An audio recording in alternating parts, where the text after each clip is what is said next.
وزیراعظم عمران خان نے ٹاپ 10 وزارتوں کا اعلان کر دیا ہے۔ مواصلات میں بہترین کارکردگی دکھانے والی وزارت کا اعزاز حاصل کر لیا ہے۔ اسد عمر دوسرے اور ثانیہ نشتر تیسرے نمبر پر رہی ہیں، جبکہ وزیر خارجہ، وزیر اطلاعات، ریلوے اور دیگر اہم ترین وزارتوں میں سے کوئی بہترین کارکردگی دکھانے والے فہرست میں جگہ نہ بنا سکا۔ وزیراعظم عمران خان کا کہنا ہے کہ جزا اور سزا کا تصور ہوگا تو وزارتوں کی کارکردگی بہتر ہوگی۔ میں ریکویسٹ کرتا ہوں وفاقی وزیر اور سیکرٹری برائے منسٹری آف کمیونیکیشن کو کہ وہ اسٹیج پر تشریف لائیں اور پرائم منسٹر سے اپنا ایوارڈ وصول کریں۔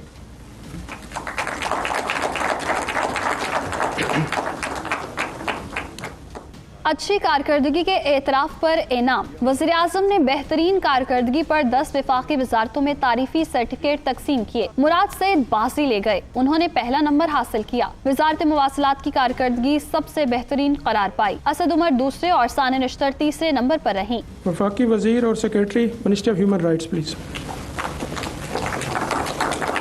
تعریفی سرٹیفکیٹ پانے والوں میں شفقت محمود، شیریں مزاری، خسرو بختیار، معید یوسف، عبدالرزاق داؤد، شیخ رشید اور فخر امام بھی شامل ہیں۔ اس موقع پر تقریب سے خطاب میں وزیراعظم نے شہزاد ارباب سے وزراء کی پوزیشن کا پہلے ہی اعلان کرنے پر شکوہ بھی کیا۔ عمران خان کا کہنا تھا، کچھ وزیر کام نہیں کرتے، سزا اور جزا کا تصور ہوگا تو ہر کوئی بہتر کارکردگی دکھائے گا۔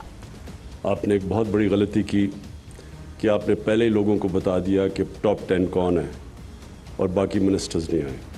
تو نیکسٹ ٹائم آپ نے کسی کو نہیں بتانا جب تک یہ فنکشن نہیں ہوتی۔ میں چاہتا ہوں سارے منسٹرز بیٹھے ہوں اور سب کو پتا ہو کہ کس نے کام کتنا کیا۔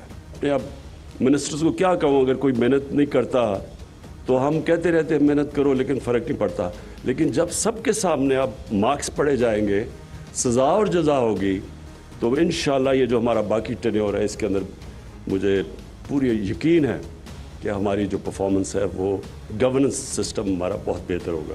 اہم ترین وزارتوں میں سے کوئی بھی نمایاں کارکردگی نہ ہونے پر فہرست میں شامل نہ ہو سکی۔ شاہ محمود قریشی، فواد چودھری، پرویز خٹک، اعظم سواتی، علی زیدی، فیصل سلطان، حماد اظہر کی کارکردگی پر سوال اٹھ گئے۔ فاروق نسیم، غلام سرور خان، طارق بشیر چیمہ، امین الحق، مونس الہی کا کام بھی متاثر کن نہ رہا۔